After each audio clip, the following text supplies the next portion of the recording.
give us some reflections on this, on the sacredness and value of water, and why you think we may have forgotten or lost that connection. Thank you very much, Diteboho, and thank you for all the water stories. And I think the water stories show us, just how much water has been and is essential to life as we know it. But there is no culture that I can think of, whether indigenous or whether we think it's not indigenous, where water was not deified, where it was not created into some kind of deity. So here in Africa and even across other indigenous cultures, there are definitely water spirits. We always talk about water spirits, and these water spirits may be menacing, or they may be encouraging, they may be beneficial, they may be maleficent. They are responsible for renewal, they're responsible for nourishment, they're responsible mostly for keeping custodianship of the different water sources. And we find different types of sacred spirits, whether it is for springs, whether it is for streams, whether it is for rivers, whether it is for oceans, whether it is for waterfalls. You'll find in the different indigenous cultures that they had different spirits, that were custodians of those. And when we start looking into what it meant to be a custodian, they were also preserving the purity of those waters. So these custodians would ensure how, for example, you drew water.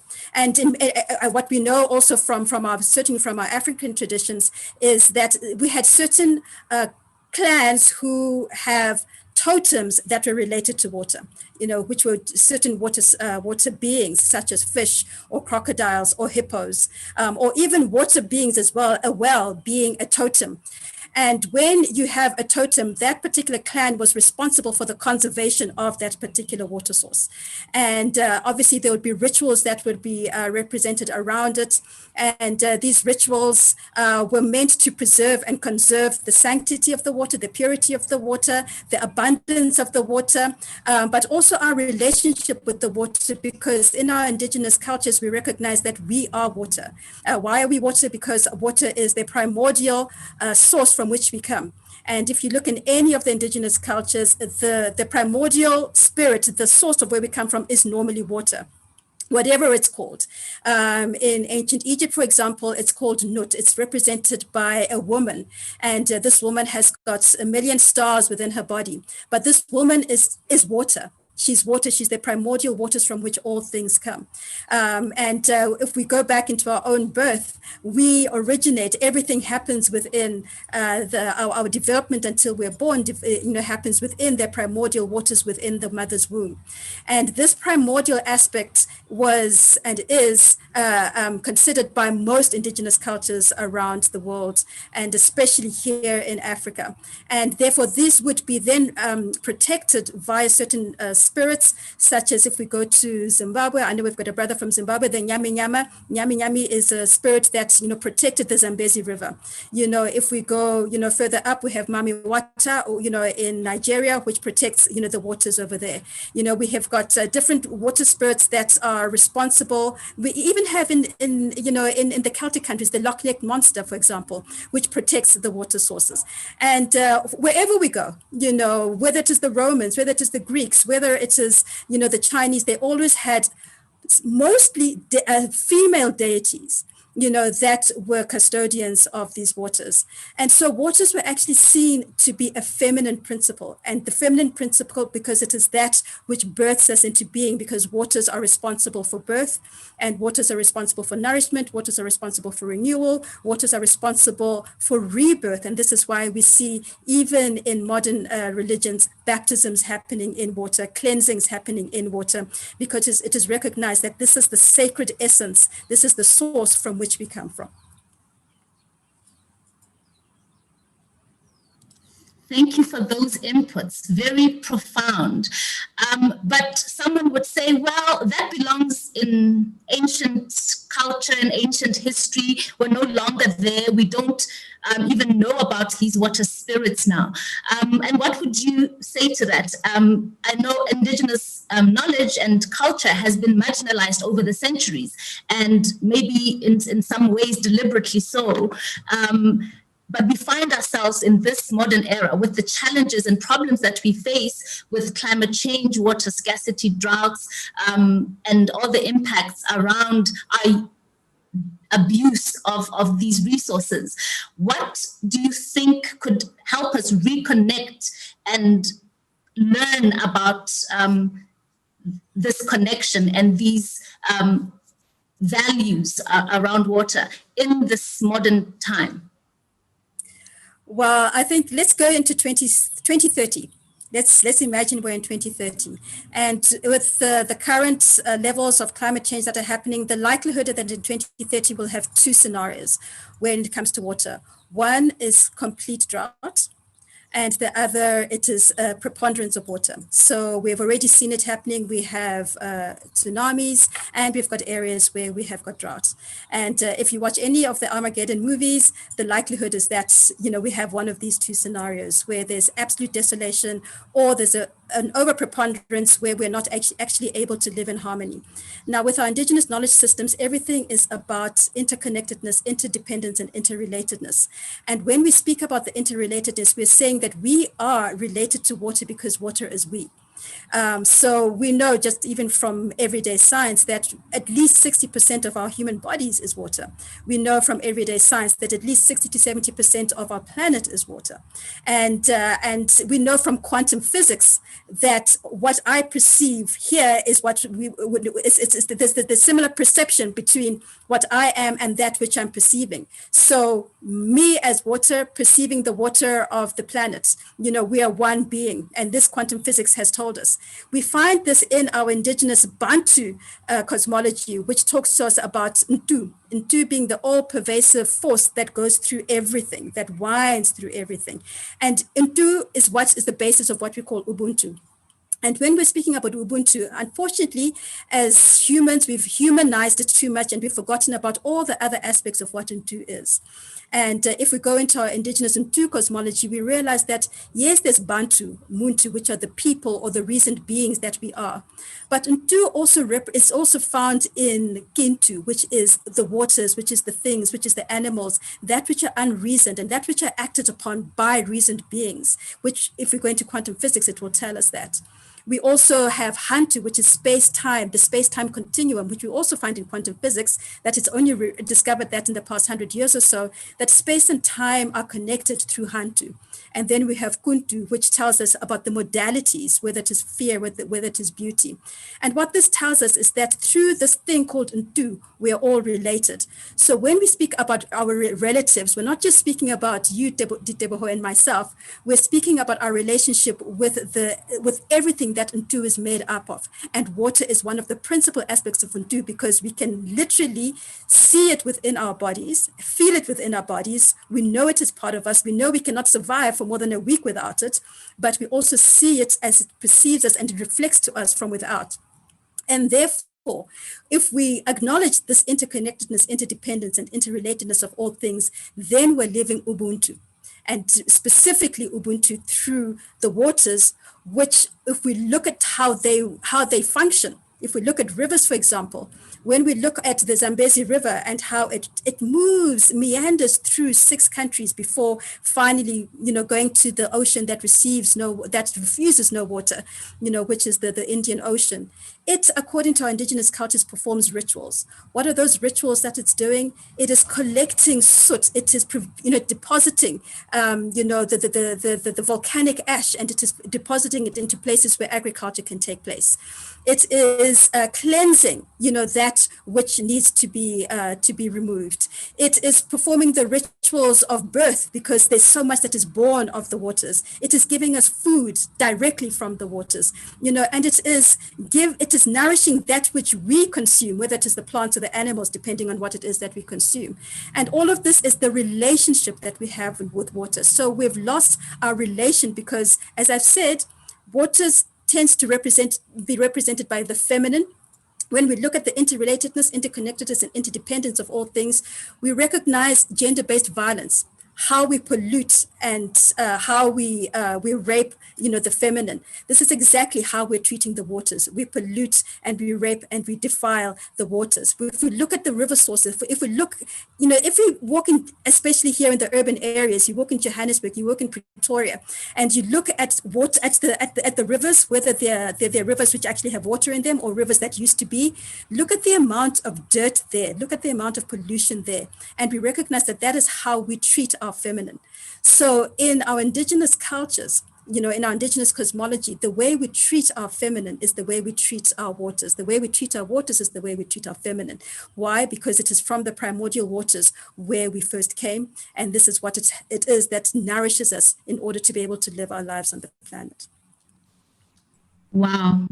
Thank you so much for those reflections and really making us think about how is it that we treat women, the feminine, like you're saying, and how that relates to our relationship with water.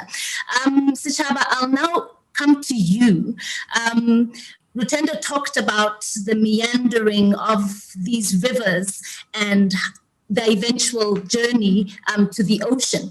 And along that journey, they come across our infrastructure, our buildings, our cities. And we've sort of designed water out of our cities and created these concrete enclaves we live in, which have very little or no character or no meaning, and have severed this umbilical cord that ties and connects us to the natural world and to water specifically. From your experience, your reflections, can you talk to us about the role of architecture and placemaking in our relationship with water? Okay, thank you very much. And I want to say also, Rutendo, the things that you've been saying there are quite true, quite profound, and quite important. And I just wish many more people could take time to actually listen to what you're saying. And, if you were to just listen to what Osrutendo is saying, you could solve a lot of the issues that we have in this world. And I'm going to pick up exactly from where she left off, talking about this issue of place.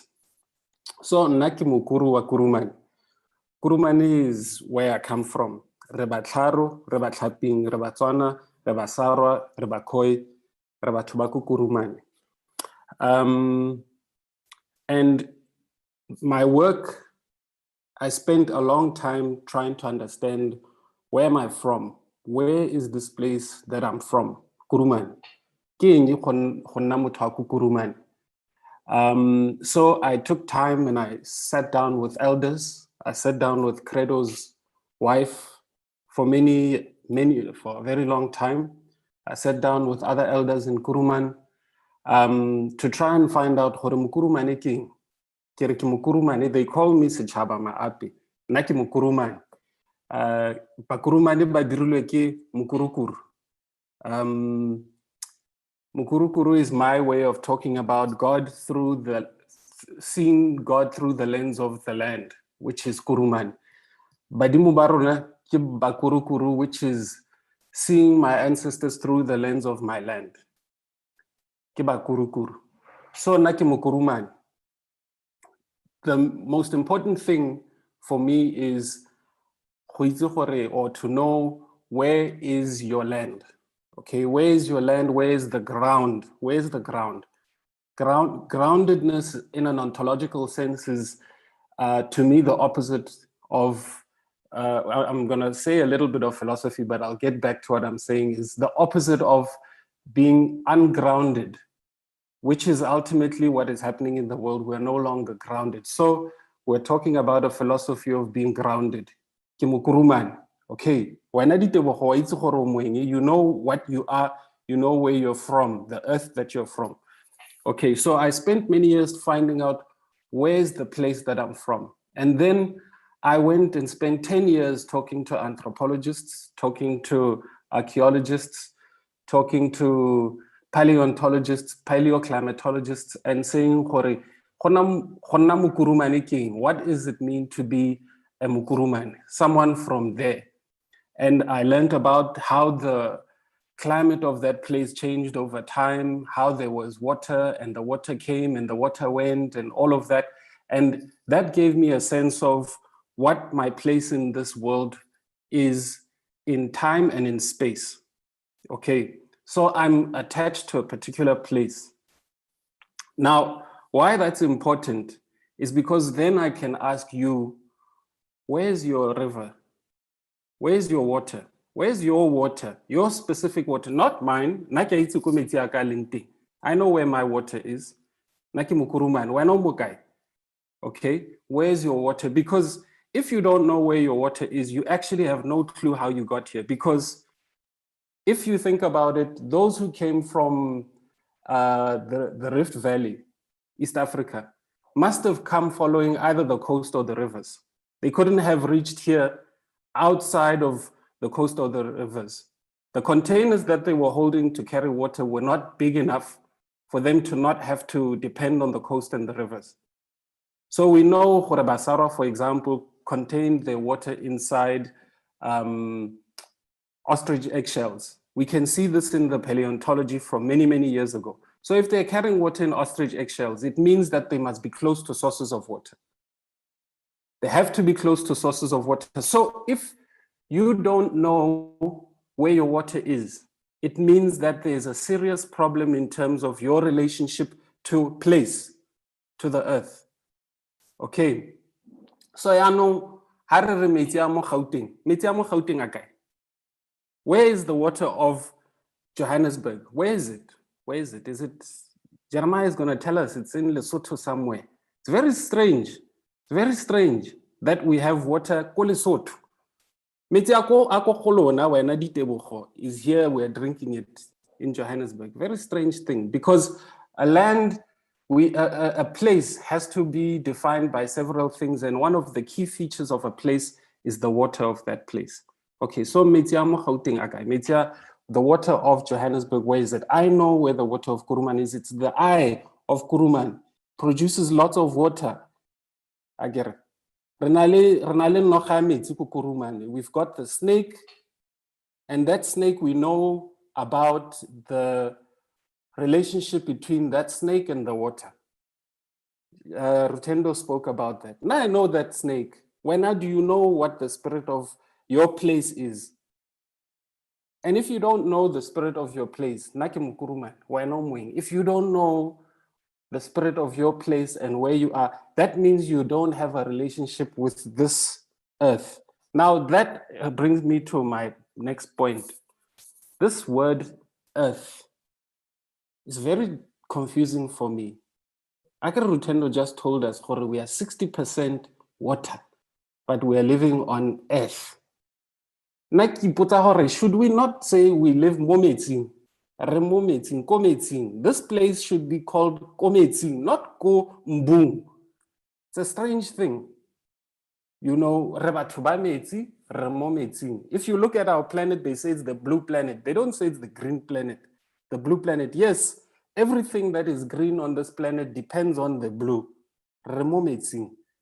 And you know, if you think about it in Setswana, for example, when we talk about our planet, I get it, this is a construct, this thing called planet. It's a construct. So we talk about our planet and then we translate that and then revereke lefatshe. Lefatshe, is it a name or is it a description of this thing that we are in? We need to name it. We need to name it, and now I say we need to name it in relation to metsi. Can't be this, only this thing of umbu, okay? And when we talk planet, we're objectifying it. So we need to call it metsi, because if you don't name it, how are you going to have a relationship with it? Do our people have a name for this place that we are on right now? Do we have a name? We've borrowed the name Earth. It's a name. It's not I don't know if, you know, we describe it as a planet, like planet Mars, planet Venus, planet what. This one, Bareke planet Earth. Rona, what are we calling it? See, that to me is very problematic, because how can I have a relationship with you if I just call you person or Motu? Hey Motu, how are you? I must name you, just like we must name the river, so that we have a relationship with that river. Just like I'm now no longer conceding to this Sechaba Mape, oh, Dr. Sechaba Mape. No, that is a displaced name. It has no connection to a place. How can I call myself something without having a connection to a particular place? So even this Johannesburg King, what is that? And how is that connected to water? It's connected to mining, it's connected to all kinds of other things, but where is the water Mogauteng? And how do we, and where's the water that we drink from Mogauteng? So, I mean, one of the simple thing to me is if we brought water to Gauteng, Jeremiah, we had water in Gauteng that we can see, which is the water that Jeremiah is saying, that one we're budgeting for Kilani. You people in Kilani are drinking that one. You must look at it, you must see it, and you must take care of it. If you finish it, you finish it. You know what the Khoisan used to do? If the water finished in our water hole, we had to walk to another group of people's water hole and we have to go there and ask them for their water. Then you have to do that. Because this thing of the water coming from all the way, we have no sense of what's going on. So we need, if Johannesburg has its water, then we can see that water that we're drinking, then you are not just going to drink however you want, and you must see that it's finishing. You know, the infrastructure that we design is hidden away, just like we want to hide the coal mines, we want to hide all of these things. So we must never see what we are doing. But if you bring the water into the city, it needs to be visible. We need to see it. So our cities need to be places of water. We need to name them according to water. We need to associate them to the water on the land. And we need to recognize that actually Johannesburg is a strange thing. My last point that I'll make, South Africa should really be seen in terms of its structure, spatially, in relationship to water. So, you know, like I said, when we came from the Rift Valley, Bakurukuru, my people, when we came from the Rift Valley, we came all the way down. Some of us came 60,000 years ago, some of us later, and we came down, we followed water. Some of us moved down the coast, some of us moved inland. At some point, there was no more water inland. About 10,000 years ago, there was you know, they call it the Ice Age or whatever. But if you think about it, all along the coast, you'll see in the archaeology, there were people living off the shellfish and they were living off whatever. And then there were also lots of people that were along the Orange River. I've asked an archaeologist, why is it that there's so many San, Khoi people along the river, all the way to the mountains? Lots of their art, you find it go Lesotho, you find it go the mountains. Isn't that's where the river starts, the Orange River? The Orange River starts at the mountains. So that was a place of the water. They knew where the water was. They knew. So if we really think about the structure of our country, it's a coast that has water, and then it's a line that is the Orange River that feeds into so many things. That's the structure of place here. So we are disorientated because we are, if you look at how people map South Africa, there's Johannesburg and then there's roads moving from Johannesburg to everywhere. Disorientation, there's no water there. So we have to reorientate ourselves and see that the structure of this place and the way now that we name places, the way we define places needs to be around water fundamentally. Thank you for those profound inputs, Chaba, and thought-provoking. I can already imagine how our cities would look if we saw our water sources and how it traveled into our cities. And really our relationship, like we've heard from you and Rutendo, our relationship with water can be physical, it can be emotional, psychological, spiritual, metaphorical, and even lyrical. But Jeremiah, I'll come to you now, but how we've engineered water into submission is remarkable, and that I think has contributed, like Sichaba and Rutendo have been alluding to to this fractured relationship that we have with water. So how do you think conventional engineering practices and the way we manage water and bring it to users has contributed to this fractured relationship? If I ask my 5-year-old son, where does water come from? He'll say from a tap. And so this tapping of water, this piping, these steel and plastic veins that traverse our cities, how have they disconnected us to this precious resource? Thanks, Liteboho. It's quite interesting what we've just gone through now. Before I come to your question, maybe I may reflect a bit on what Rutendo and I don't know what to call Sechaba now because he needs a new name. Mukuru. Mukuru okay. Is referring to where I'm from. Okay. So yeah, from Rutendo and Mukuru now.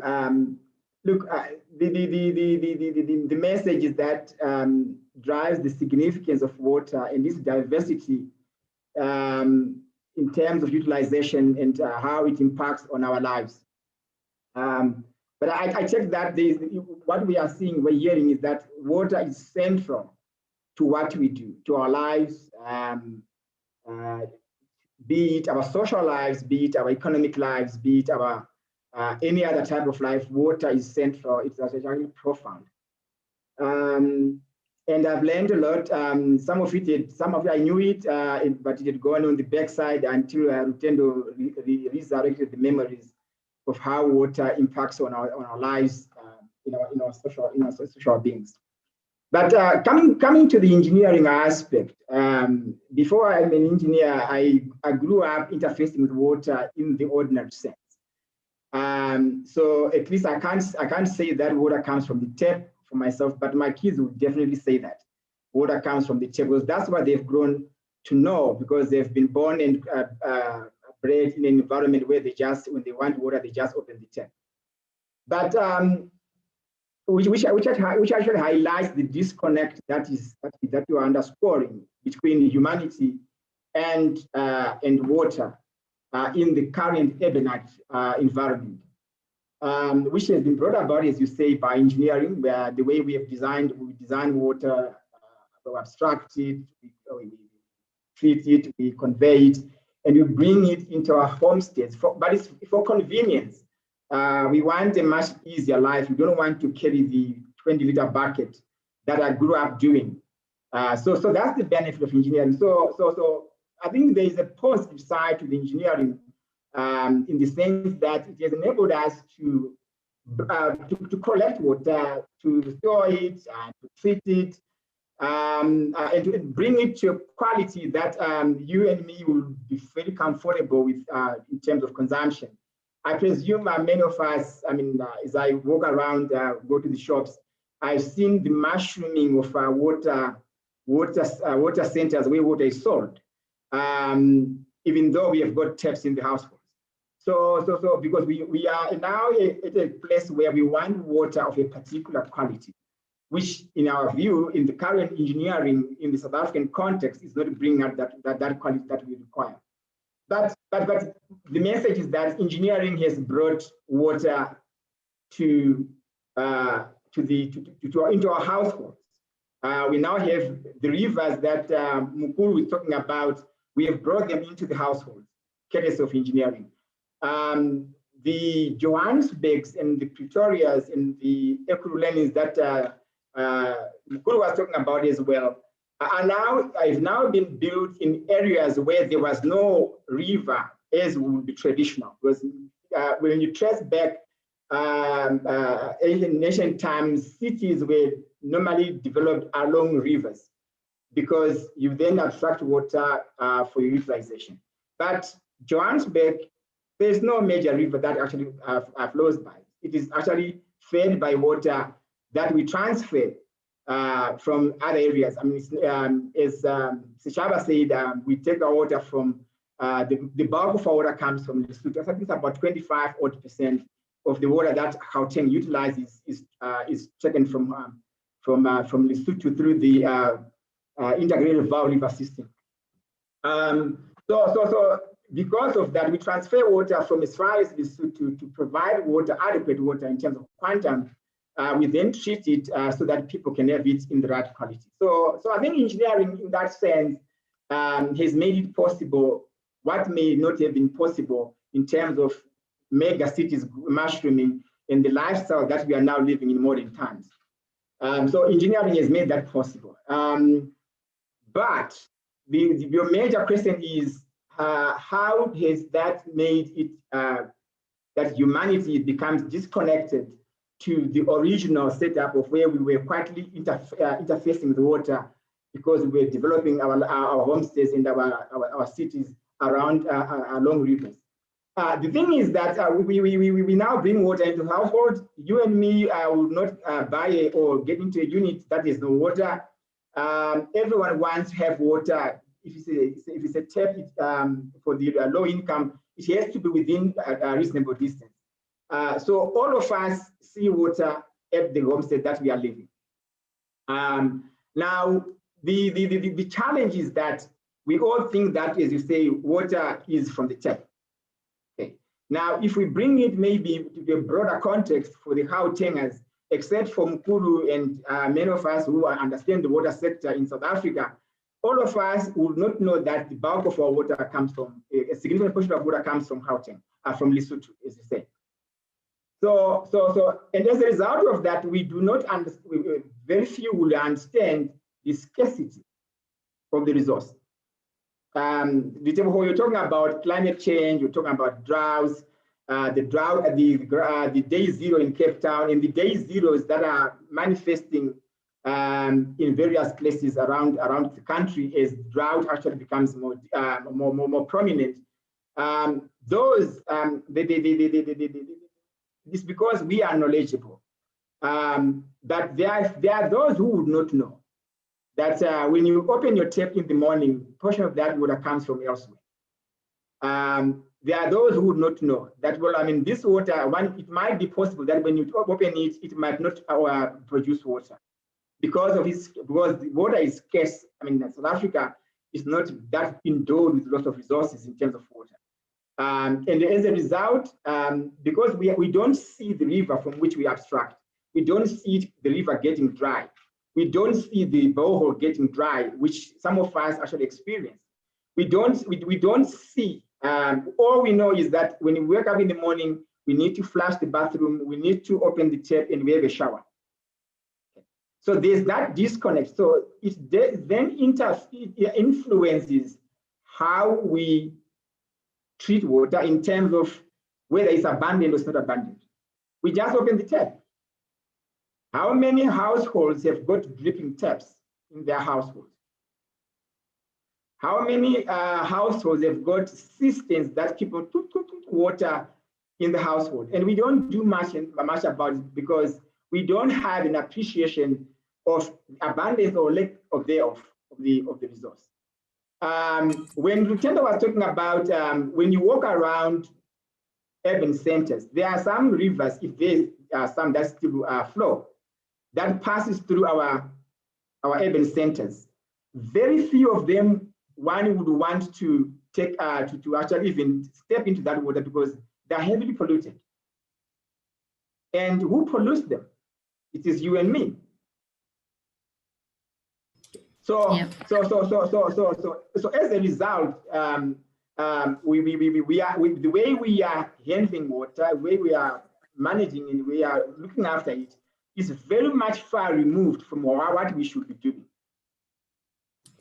And I like Rutendo's projection, taking us into the future. If we take ourselves into the future, 10 years from now, the scenarios that Rutendo painted were mainly informed by climate change, where we might have an abundance of it, or we might have a complete drought where we don't have any of it. But if we park, I mean, that's a worst case scenario. If you park climate change somewhere, if we continue as business as usual in our current state, and we don't do anything, we will have a 17% deficit in the country, which is quite serious. I don't know whether many people would know that, save for those who actually are in the water sector, who are privy to the details and the science and engineering of the amount of water that we have. So because we are not learning about it, we are not interfacing with it, our reaction to water is casual, is very casual.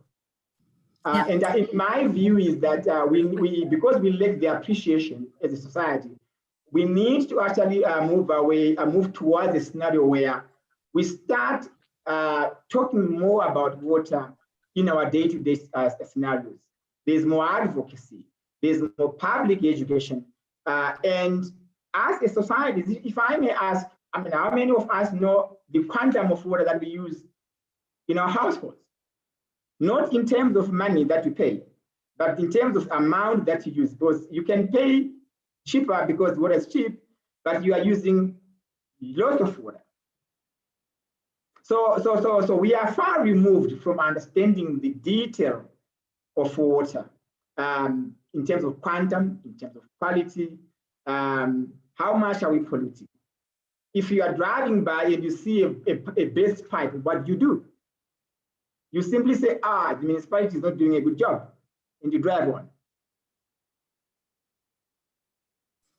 Yeah. So I mean, if I may close there, I think what I'm painting is that whilst engineering has done a good job to bring about these complex designs and infrastructure, it has also led to a place where we are far removed from understanding the reality of whether we have enough water, we need to, and how we react to respond to it, and how we manage it. And we need to actually get to a point where we change that particular narrative and actually improve our communication and education about water, so that we become more, we embrace water, we become more connected to it, and we understand it deeply. Thank you. Thank you very much, Jeremiah, for those reflections and thoughts, and bringing in the comments in the chat room from participants, that aspect of education. Anna is saying our schools are no longer teaching children the basics of water evaporating, forming clouds, etc. And what can we do to teach our kids these fundamentals and instill the love of nature and nurturing all forms of life? Could we perhaps involve the Department of Education? And then there's a comment from Tulani: does engineering preclude the social, cultural dimension of our relationship with water? Do the related disciplines pit the indigenous knowledge against modernity? And how should the emergence of life be reconciled with stewardship? There's another comment: I understand the logic of water, that if water is out of sight, it is out of mind. However, surely there has been other ways to make Joburgers water conscious. I was born and raised in Soweto, and I care about water, especially the one from Woolies. So you can see some of the reflections there. And then there's a comment around the sacred geometry that teaches about the spiraling energies in nature, such as curling plants, snails, shells, etc.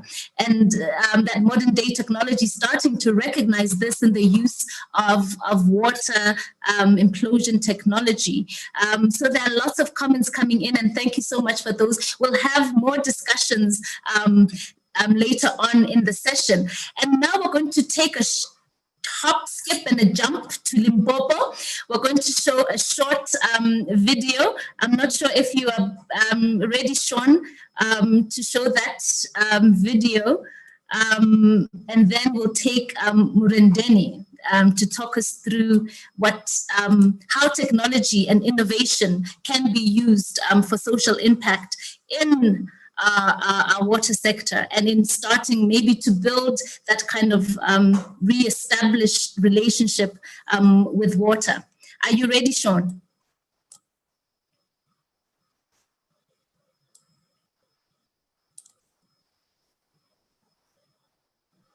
Sorry, it's Boho. Okay, no problem.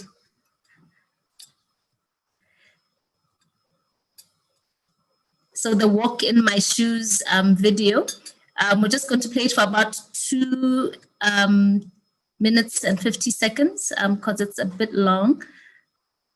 And then we'll talk about social entrepreneurship around innovation technology and finding ways of bringing all these aspects together that we've been talking about. Indigenous knowledge systems, placemaking, rituals, understanding where this source is and knowing where we are from.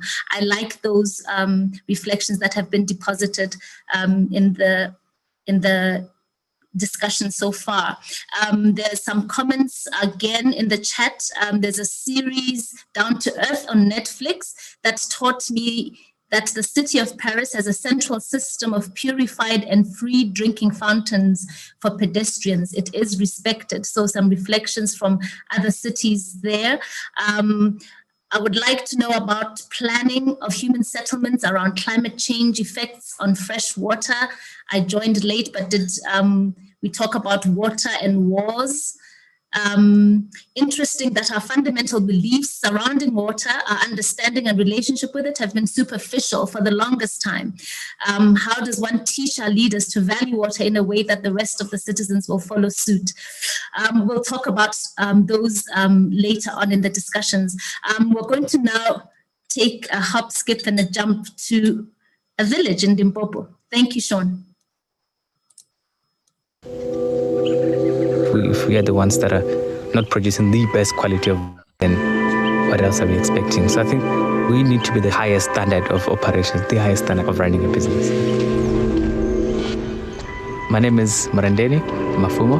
I was born in Limpopo in a township called Shandima.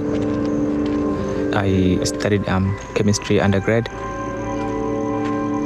I ran a social enterprise called Kusini Water, where we're working to improve access to safe drinking water in communities affected by lack of access.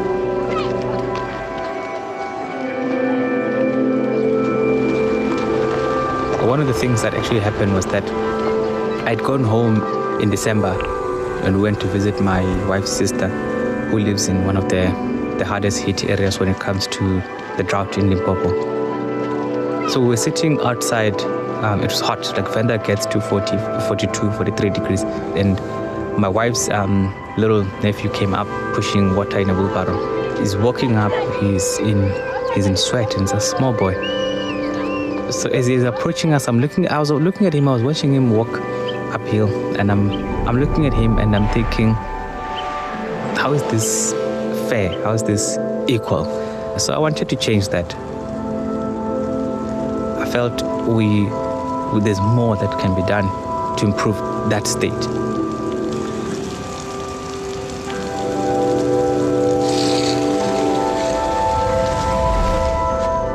So we have 2 stages, so 2 treatment processes that we apply. So the first one is an activated carbon process where we use locally sourced macadamia nut shells. So we source macadamia nut shells, which is off-waste material from a host of farmers around. And then we make that into an activated carbon filter that's very good at removing chemicals, bad taste in water, and some of the chlorine and iodine in water. South Africa is actually the world's biggest producer of macadamia nut. Second to that is Australia. So macadamia nut is one of the world's best commodities. And we pair that with a nanofiber material. The nanofiber material is a material that we synthesize, which is very good at removing microorganisms, so bacteria, viruses, E. coli, and other pollutants that are in water. We combine that into a device, which is a low-pressure driven device, allowing us to run that device either on gravity feeding into the system or on solar power.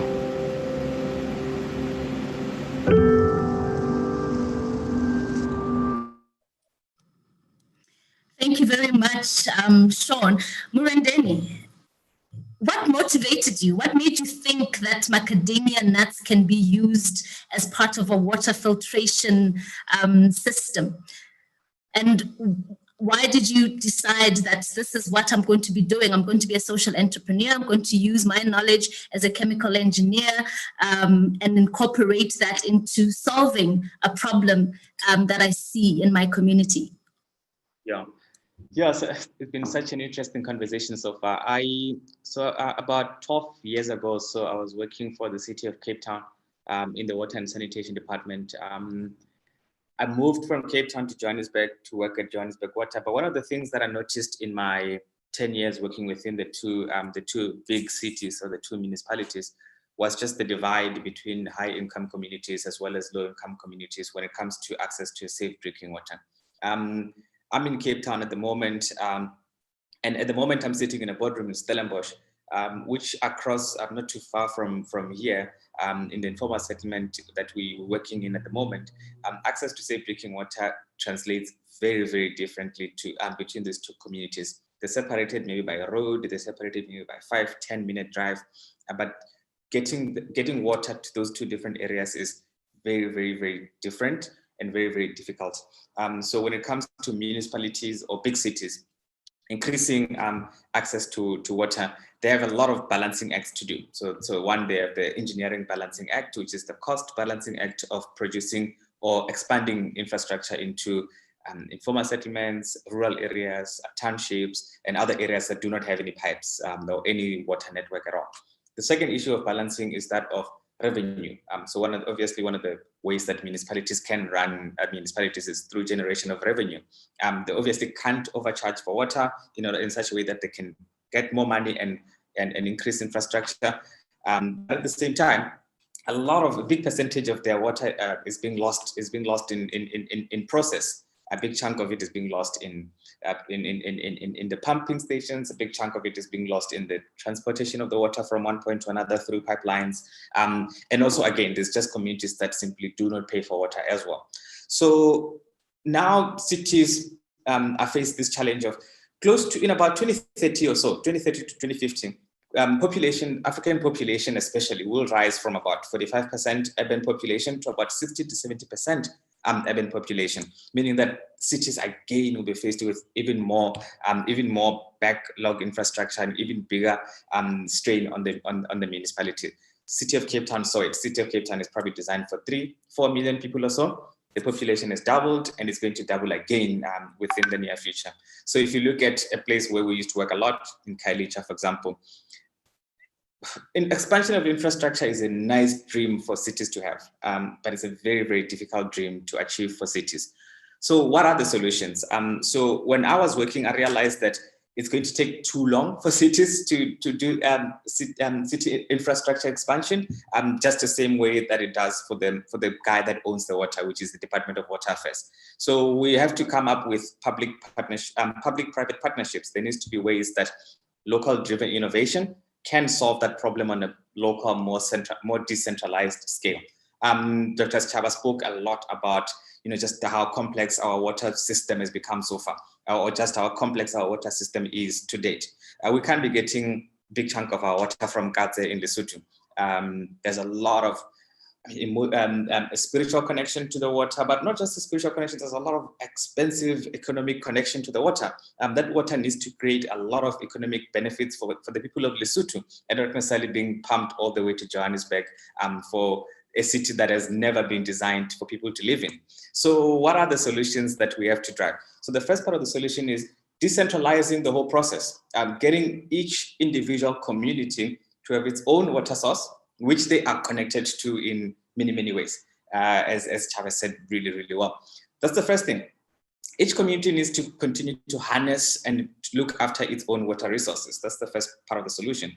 Second part of the solution is that water needs to be decentralized in such a way that we've got the best technology when it comes to, for example, things such as renewable energy. We need to tap a lot more into using renewable energy to, one, collect water, clean that water, and distribute that water at a local stage as much as possible. So when I left about 3 years ago, my idea was I was going to try and use 3D printing as well as IoT for IR, which was sort of a big thing coming, to try and solve this problem at a much local scale. So we designed a filter, and through about 10 years worth of research, we looked for material that we can use to purify the water. We landed on 2 materials. So the one is the activated carbon, which we make from macadamia nut shells. It's a commodity which is available in abundance where I come from in Limpopo. So we get the shells from our farmers. We reduce their post-harvest losses by taking away the waste that they don't have to transport for processing. We take away the waste shells. We make them into a carbon slurry, which we put into our filter. Second part of it is a low pressure membrane. So the membrane really just works as a normal, like a kidney in a human body. It basically just separates materials. So it could be virus, bacteria, anything bigger than 0.001 micron will be separated by the membrane. And we then distribute that water at a local scale. So our systems start at about 2,000 liters per hour to roughly about 30,000 liters per hour treatment systems. And all of those systems are delivered pre-wired, but also delivered specifically for each community. Because each community has different water sources, different challenges, and different sort of quality. If you look at, for example, in Limpopo, where I come from, our water tastes amazing. That's probably because there's a little bit of fluoride, but it tastes amazing.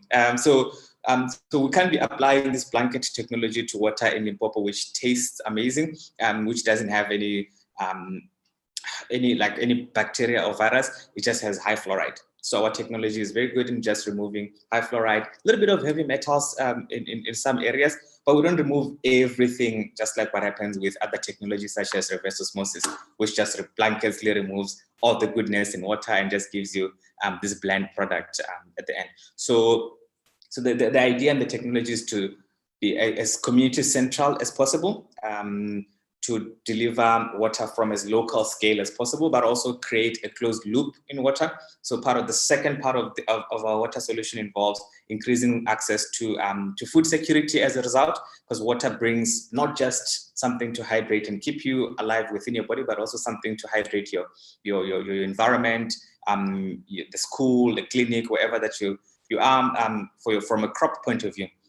So we try by all means to recycle and reuse as much water as possible within our communities that we work in, to ensure that there's food security, but also reduce waste that could be flowing in streets. Because as you know, one of the biggest challenges that informal settlements also faces is waste. Wastewater that is flowing in the streets, just because it's very, very difficult for municipalities to put in permanent wastewater treatment facilities. So I suppose that's a long-winded answer of sort of what we're doing, our motivation, and what we're looking to achieve. We want to be able to say, if people are coming to, more and more people are coming to cities, those communities that people stay in need to be as self-sustained as possible. Cities need to be to operate in such a way that each individual community is as self-sustaining as possible.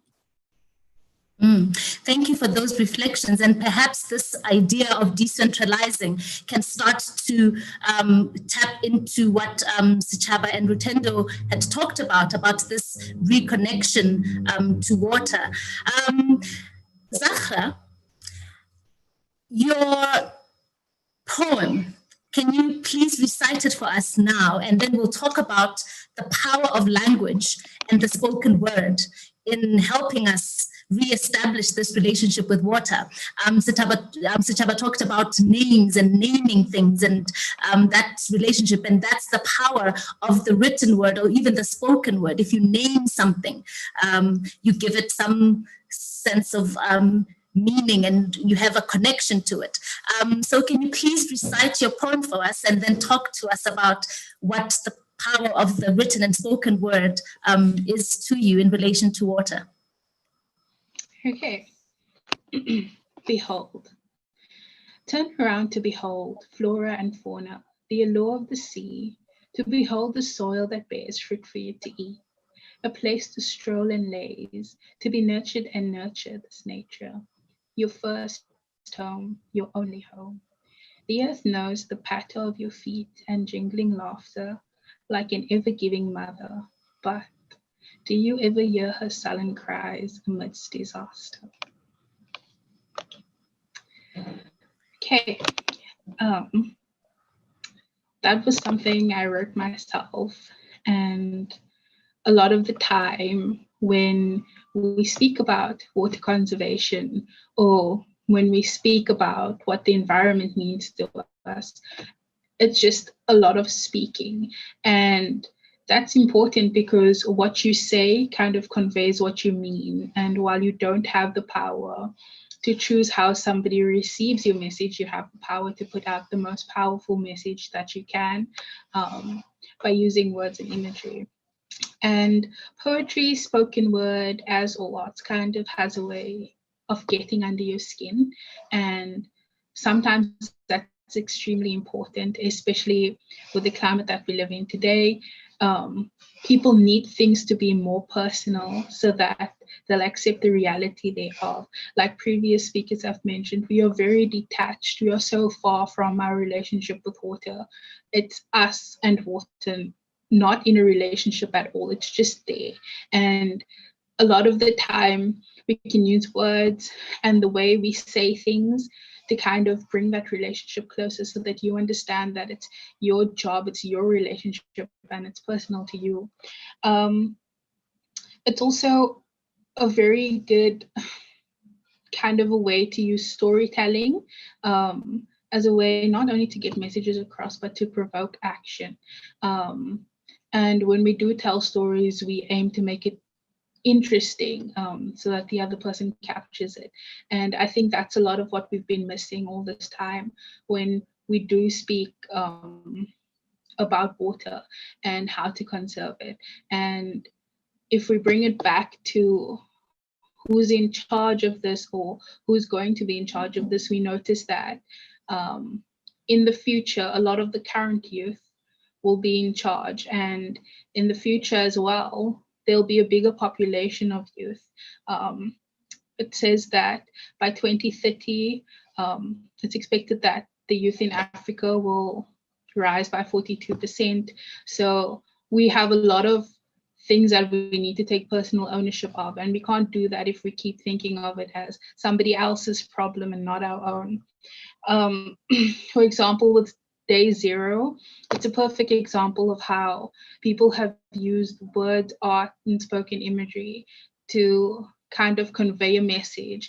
And when you use certain words or you say certain things, it evokes emotion. So you can ensue panic in somebody by saying a specific thing. And that's why Day Zero was such a panic or felt like such a weight on people's shoulders, because it showed them exactly how dire the situation is. And that brings it back to what the previous speaker said as well.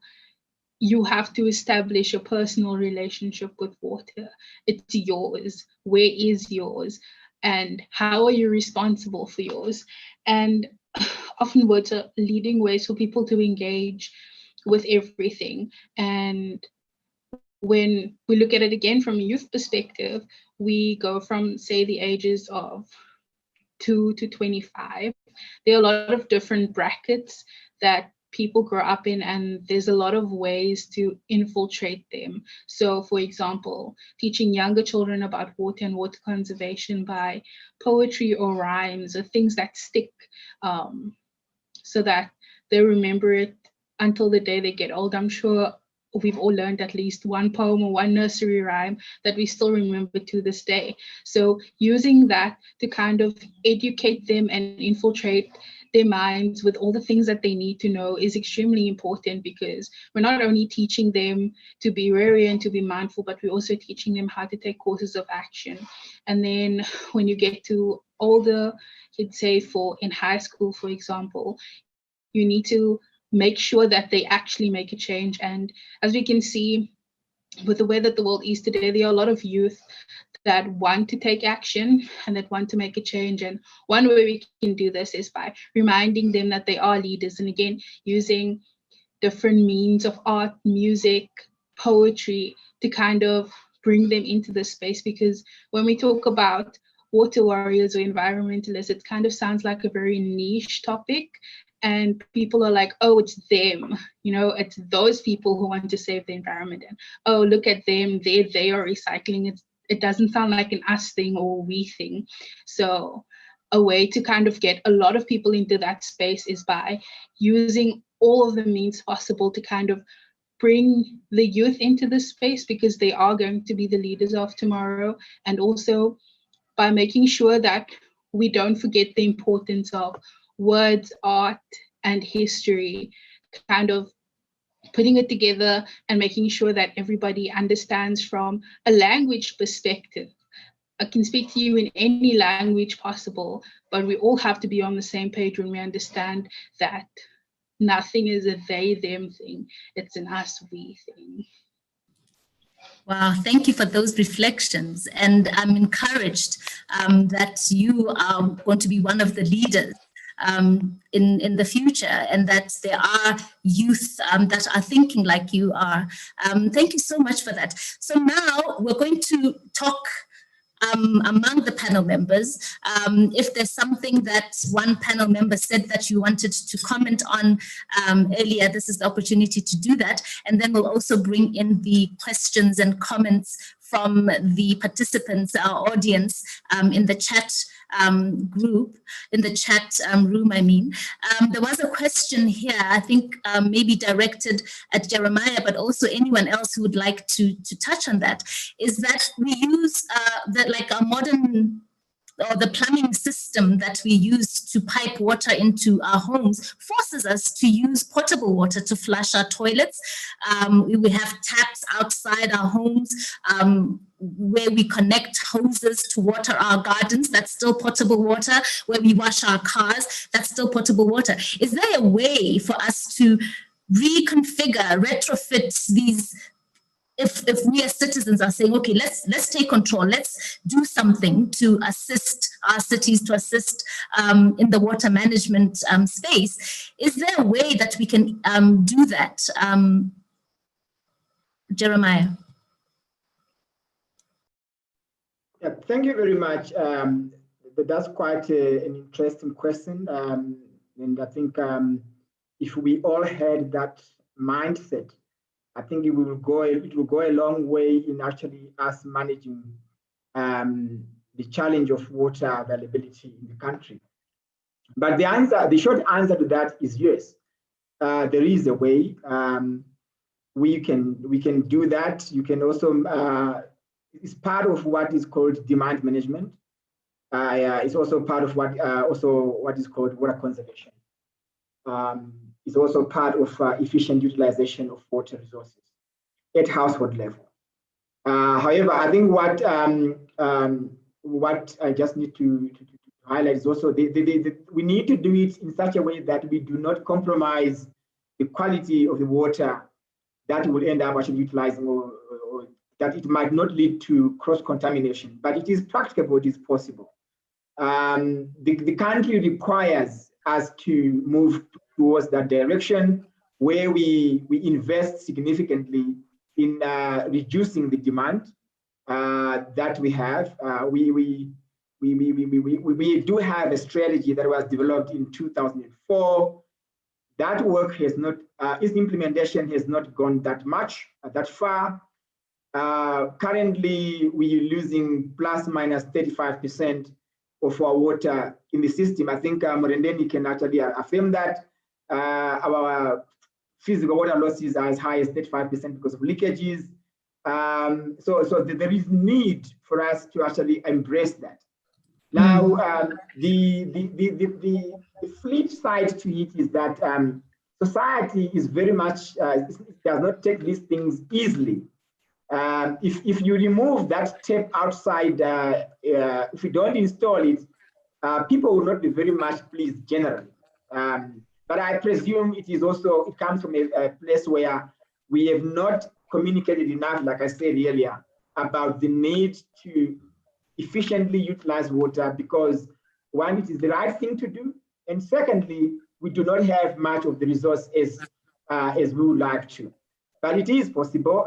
For households, others who have got large systems are you can put in a brick inside your system to reduce the overall volume of your system, to reduce the water that you utilize, or you can actually go and buy a smaller system, a smaller volume system. The old ones are much, much bigger, and as such, they actually utilize lots of water. So if you want to reduce your consumption, you can do retrofitting, yes. I think also on the chat there was some questions about separating urine so that it can be utilized. These are advanced technologies of reuse in an effort to reduce overall consumption. So one can do that. Yes, it is practicable to do that. We can also close our swimming pools if we can. We can fill them up. Thank you very much for those inputs. And perhaps the starting point will be to have conversations across the different areas around water. If we have conversations with engineers and the water and sanitation functions within cities, we have that conversation with the indigenous knowledge holders, and we have that conversation with the youth, and we have that conversation with designers of space, and see how that cross collaboration would help change the landscape, and so move away from our traditional way of thinking of supplying water and look at these possibilities around decentralization, and us knowing where our water is from and looking at it and say, okay, we've got this amount, it's coming along this pipe, we can see it, it's going to run out, etc. And so I'd like to bring the conversation back to Rutendo. Do you have any reflections of what inputs have been made by the other panelists? And just before you do that, just to let participants know, our audience know, that if you would like to verbally pose your question, our technical team can give you speaking rights. If you just raise your hands, they'll be able to do that. So this is your time to do that if you would like us to hear your voice and your contributions to this conversation. So over to you, Rutendo. Thank you so much, Diteboho, and thank you so much for all the panelists for really incredible insights. And I'd just like to maybe go into traditional Chinese medicine as a way of going into the point I'd like to make. So what we know about traditional Chinese medicine, everything is centered around a cosmology, firstly of yin and yang, of the equal duality of opposites.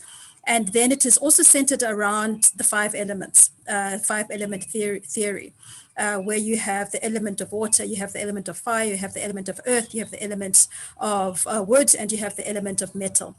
And depending on how these elements are within the human body, that determines whether you have ill health or you have health. You have dis-ease or you have ease. Now there's another system that traditional Chinese medicine tells us about, which is an energy system called the meridian systems. And if anybody has ever been to an acupuncturist where they stick needles into you, it is allowing this energy system to flow freely through the body, so that your chi, your life force, or what our Batwa people call the ngum, flows freely through the body. And when the chi flows freely through the body, then you have health. But what's very interesting is that the analogy of this chi is that of water. It is that these meridians in the water in the body are actually rivers, they are streams, they are lakes. And where it is that it becomes dammed, this energy becomes dammed, that's what contributes towards dis-ease. And dis-ease within the elements. And the primary element is the element of water. That is your primordial chi. Is through the kidneys, which is determined by water. Why am I speaking about the dams specifically? I'll come to Africa and talk about the Zambezi River. Now, the Zambezi River was, the custodians of the Zambezi River before colonialism were the Tonga people. And the Tonga people lived on opposite side of the river in what is now Zambia and what is now Zimbabwe. And they did not call it Zambezi. Zambezi is a bastardization. They called it Kasamabezi, which means only he or she who knows is able to cross. And what they mean is only he or she who knows the ways of the river, how the river flows, only he or she who knows those that exist within the water, so who is able to interact with the crocodiles, able to interact with the hippos, able to interact with all of those, is able to cross the river to the other side, where they're able to come into community with those on the other side of the river. The river was not seen as a separation as it is now between two countries. It was seen as a meeting point, between those that lived on either side of this river. Now, almost about 60 years ago, in the 1950s, engineers, came and they then decided to build a hydropower plant, in order to harness, the waters of the river for electricity. And the elders of that place kept saying, no, there is a custodian of this river, the Nyami Nyami, that you need to consider before you do this building. But of course, they were seen to be backwards and not knowing what they're doing, and all of that. And so they evicted the Tonga people, from the banks of the river, and continued with the construction. And the elders, kept saying, you first need to do particular rituals, in order to appease the keeper of the river, which is the Nyami Nyami, and his wife, before, you build this project. But of course, they did not listen. And they kept saying, because you will see down the line that it will not work. Along the way, during the construction of this river, of this dam, there started being tremors. And what the elders were actually, in their language of saying, they said, you cannot separate the wife and the husband of the Nyami Nyami, because they need to see each other by building this wall. And it was understood once again as mumbo jumbo. But finally, when there were enough tremors to cause about 80 deaths, which they said the tremors were because the Nyami Nyami kept trying to contact its wife on the other side, did they take, consideration of the elders, and then they came to do the requisite rituals, in order to allow the dam wall to go up.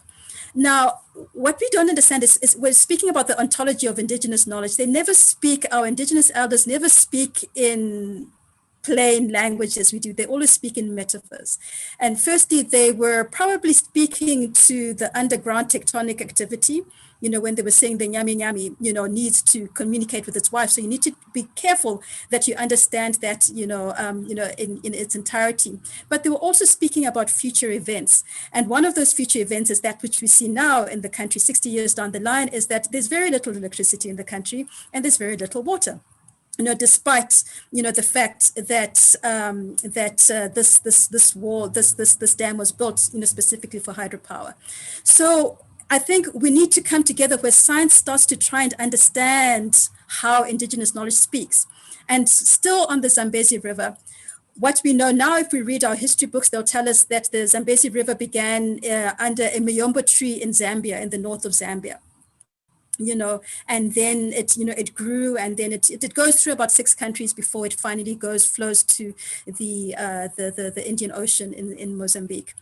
But if you go to a place in Botswana called Makgadikgadi, that is actually, when we go into paleogeology, we realize that was the original source of the Zambezi River, which is one of the largest salt pans in the world, and it sits in the salt, dry plains of the savannah.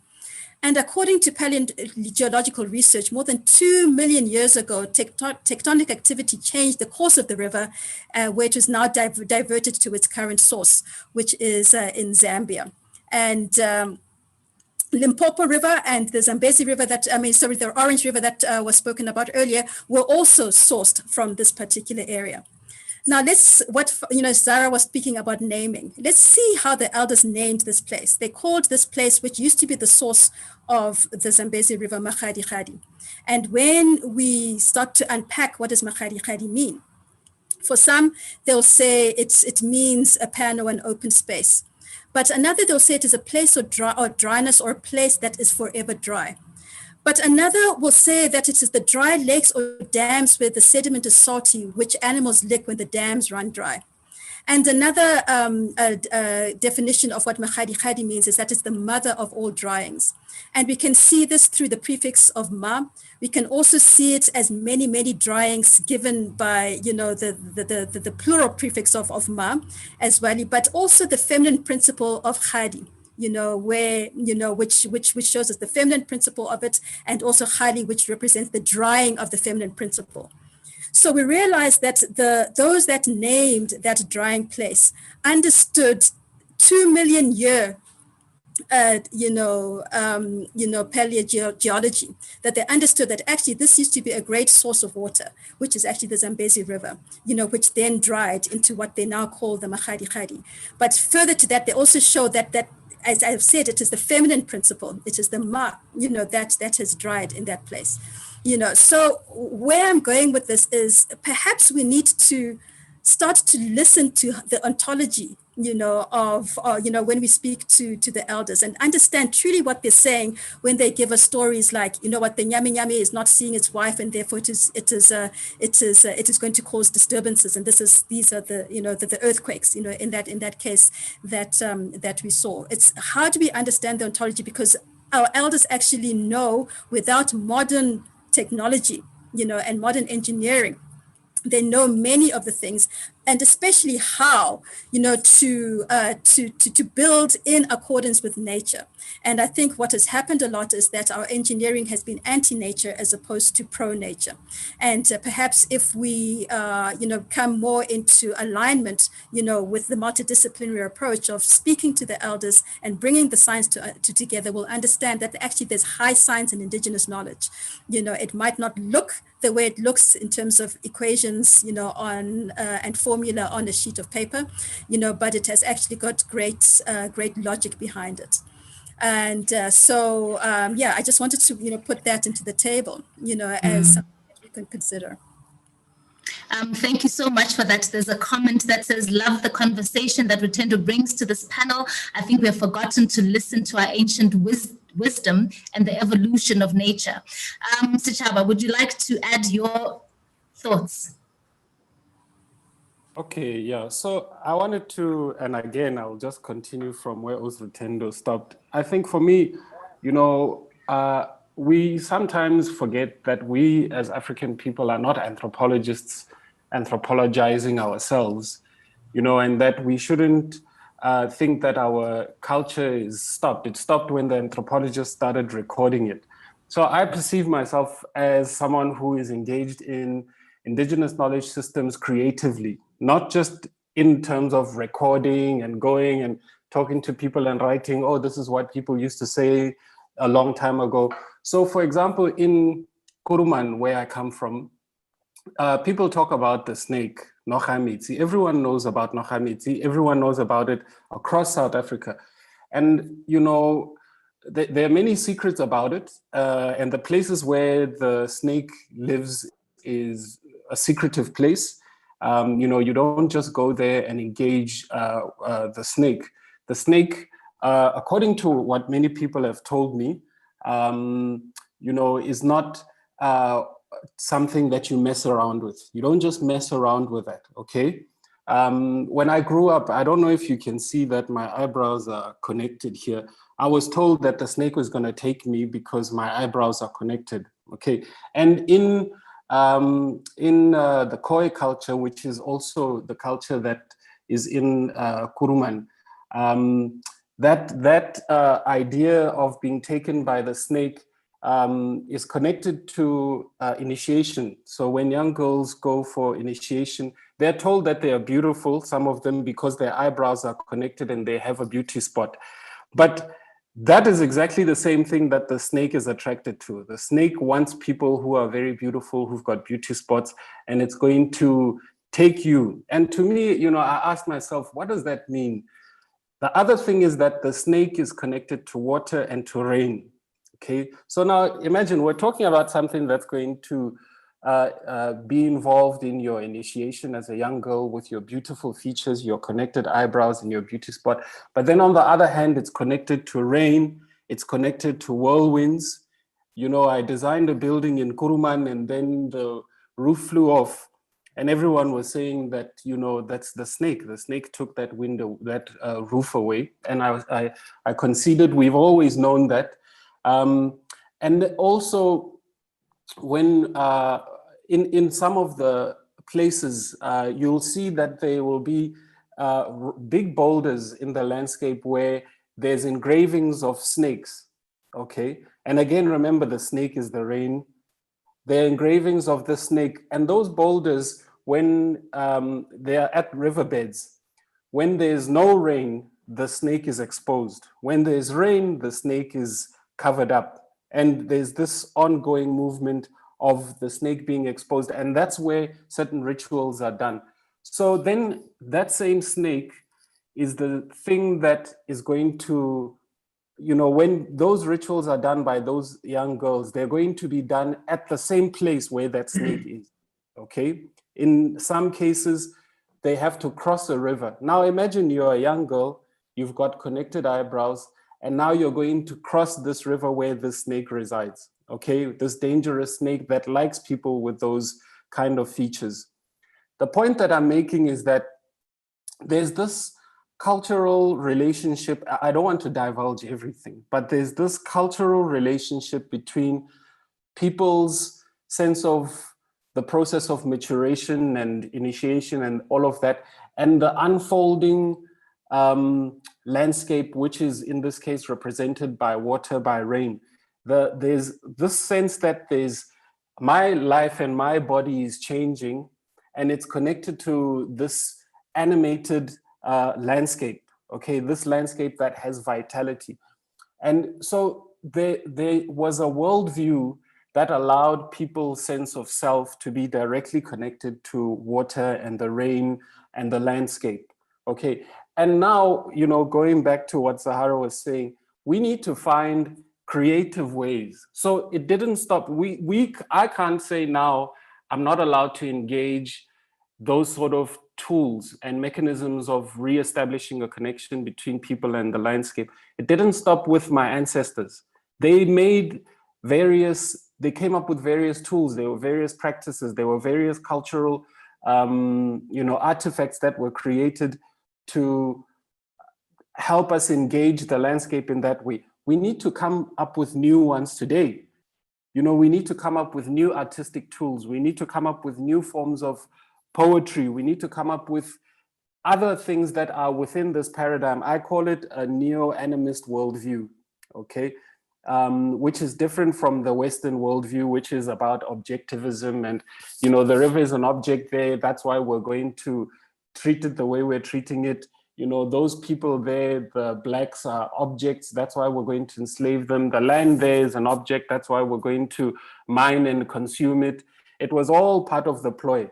Happened in the 1600s. If you think about it, 1600s, Enlightenment, but that's also when they were traveling around the world doing all of the stuff that was happening through colonialism. It's not a coincidence that the project of colonialism was so closely linked to that worldview that made things easy to consume. So that's what I'm saying. We bring that paradigm back, that neo-animistic worldview, and then come up with the instruments. We devise the art, the music, the architecture within that paradigm, within that worldview, to come up with new ways of connecting with the landscape. So how do we come up with a language of reconnecting with the landscape today? Yeah. Thank you very much for those reflections, Sechaba. How do we come up with the language indeed? We are almost nearing the end of our session. I'd like to give Murendeni and Jeremiah a chance to reflect on what they've heard from the other panelists as well. And then we'll end off with Zahra with a recitation of another poem. Murendeni. Yeah, so this is my brain is exploding if there's just brain splatter all over the table here because so how, I've always looked at it this way in that, if you look at 1 billion people that do not have access to safe drinking water in an African continent that has so much resources and so much water and so much connection to every single thing that we do, there's so many questions that come out of that in terms of why would so many people not have access to safe drinking water in such a rich continent with such rich amount of water, such rich amount of groundwater, and as well as such rich amount of knowledge. Everywhere you go, especially where I come from in Limpopo, a lot of the things no one learned how to do a lot of the things. No one learned how to purify water. No one learned how to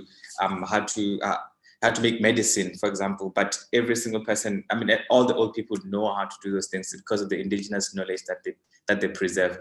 And one of the things that really come out strongly out of this is just how connected water is to our being, but also at the same time, just how us as Africans, we we share so much in common amongst our Indigenous group. Especially the snake thing, because I normally would do some science lectures on Parapara FM, which is my local radio station. And one of the things that I was asked one time was about the snake that we have in our water. And the person called to find out, does the snake have any impact in the quality of water that we drink in Venda? Is that so the snake is actually a big part of our water ecosystem in Venda as well. And so it's amazing just to see how connected water is to within our culture, but also within the very essence of our being as human beings.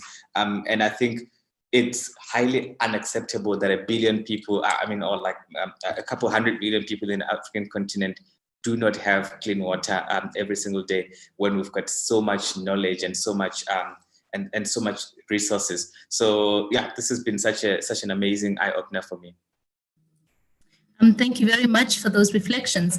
Jeremiah, do you think there's an opportunity here for conventional engineering to learn from this wealth of information and wealth of wisdom from our Indigenous practices and from our language and placemaking and rituals that are connected to our relationship with water?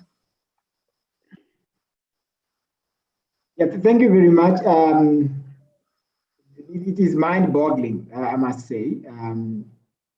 And I must also acknowledge that, I've got one part of me who has got the historical Indigenous knowledge that is coming through. The issue of snake and water. I grew up in the same frame. Such knowledge, we do have it where I grew up. The sacredness of water sources and the snakes, so that you don't do anything that is unexpected at such shrines, and also where I grew up.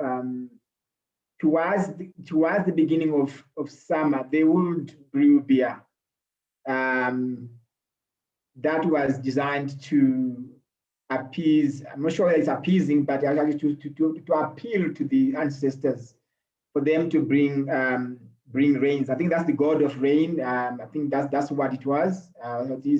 But I obviously, as one went to school and learned modern knowledge, that defines the work that I do on a day-to-day basis. That particular understanding obviously has gone to the back of my back burner. But I mean, through this discussion, these things are coming to the fore and say, oh, okay, I'm aware of that. I'm aware of that.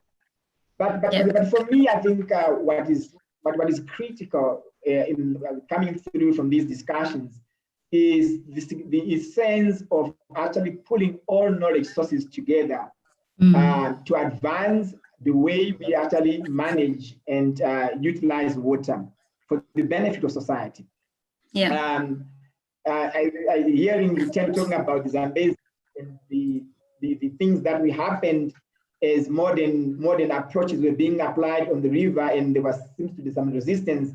Actually, reflect. I mean, this is not the first time I'm hearing it. I've heard it about Zambezi. I've heard it about another river in Zimbabwe, in the Eastern Islands, where it was abstracted also to provide water to the city of Mutare. And these issues happening because there wasn't consultation with society, with local people, for a solution that is actually more practicable and sustainable. So I think what is coming through for me is that when we actually devise solutions and propose solutions, they should actually be very much encompassing, including Indigenous knowledge, and you take advantage of these Indigenous knowledges to actually bring about a more effective and more sustainable solutions for us to be able to ensure that we provide water going forward. If I may tell you something that I experienced regarding water on a particular project that I was I was tasked to lead. It was actually a borehole project to provide very water. Quickly. Very quickly, because we've got a few minutes left. Okay, we did provide borehole water to society, and when we were going to inaugurate, or for a better way, one of the boreholes, society came and said they were happy, but they asked us one question, which I want you to reflect on it. They said, "Thank you for the water that you've given us. When is the real water? When is the real water coming?" We have given them borehole water, so you may reflect on that. On that, yeah. Where is the real water? And this goes back to this thing, this aspect that Chama was talking about. Do you know where your water? Do you know your water? Do you know the source? Do you know? Can you name it? Thank you very much. Final words. One word. I think Rotendo has dropped off, unfortunately, but just one word. I'll end off with you, Zahra. One word, Murendeni, to close off. What are you taking out of this discussion? Or what do you hope? Just one word that sums up for you. I know that's a bit of a challenge, but... Huge challenge. I'd say it's, so I'd say water doesn't come out of our tap, and I think we've got with all of our responsibilities to ensure that we preserve nature and help everyone to get access to drinking water. Wonderful. Chaba? Yes, I think for me, we need to, like Zahara said, we need to create a new language and recognize our identity as people of the water, not people just of the soil, people of the water. Yeah, wonderful. Rutendo, I see that you're back. We're closing off, closing remarks, one word or few to close us off. Maybe not that we are people of the water, but we are water. Wonderful. Zahra, over to you. In the chat, we have put in a link to an evaluation form for you, our audience, to tell us your experience of this workshop. We'll close off with Zahra's poem, and I'll thank participants and panelists after that. Over to you. Okay. Summarize first. I think action. We do all the storytelling, we figure out where we stand, and then ultimately it should culminate into a lot of action. So yeah. Okay, the poem, another one that I've written myself. Where did you wake up today? A place where trees swish and sway, water there or filled with drought. I wonder what you do without. An egg to cook and wash and clean, a place to rest for further dreams. Living in smog and dirt, in an environment that's violently hurt. Nature's gifts of life, water and food seem to get on very good. The poetry of the earth runs in streams and waterfalls, dripping from the sky in crying storms. Cherishing every drop like a long lost lover, reciting prose as it pours water, a tasted tune to quench the world and keep it from further run. Thank you. Thank you very much. I'd like to thank each and every one of you, our panelists, for coming and sharing your knowledge, your insights, your reflections. And I think this conversation should continue in various ways and different platforms, and we need to maybe broaden it more. And I will come back to you to pick your brains on how we can continue this conversation, bring in our cities, bring in those people who decide about our water and the way that it is supplied to us, but also bringing in citizens and reestablishing that relationship we need to have with water. So thank you very much to our audience as well, and the comments that we have received. Sean is going to close us off again with Mu'afrika. Thank you very much, everybody. Have a good day.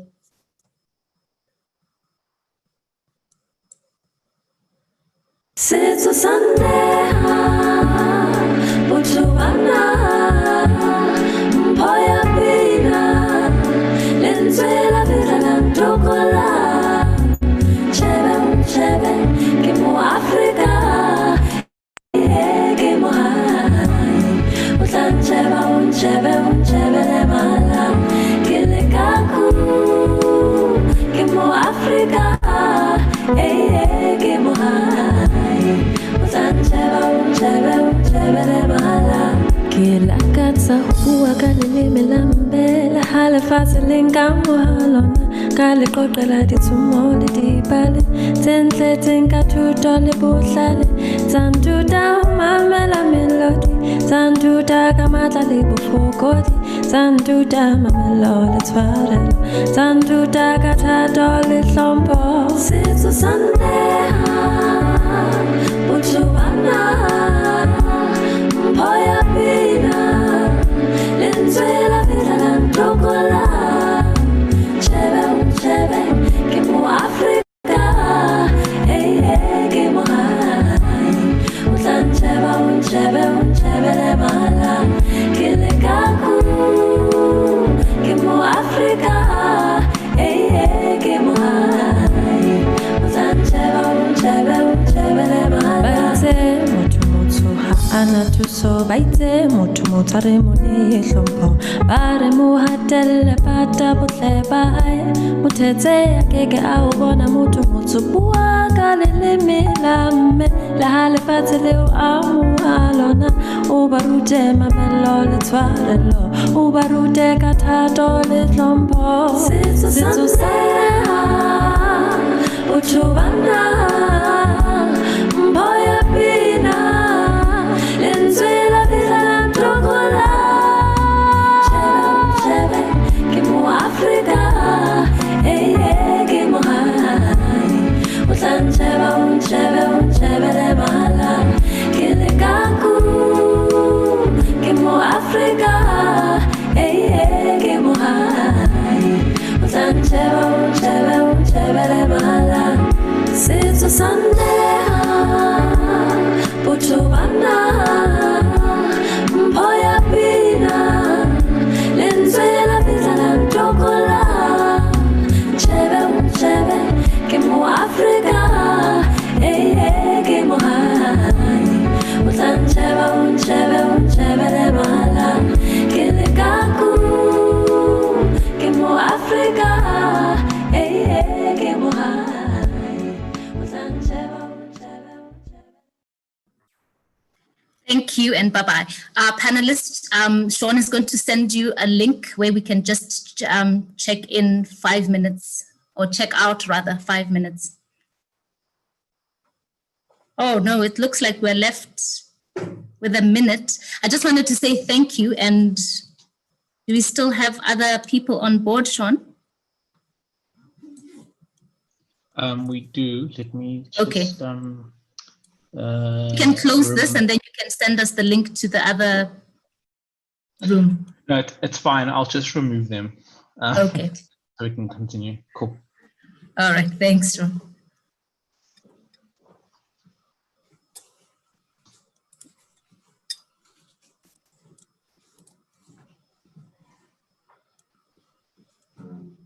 Just 4 more, sorry. Okay, no problem.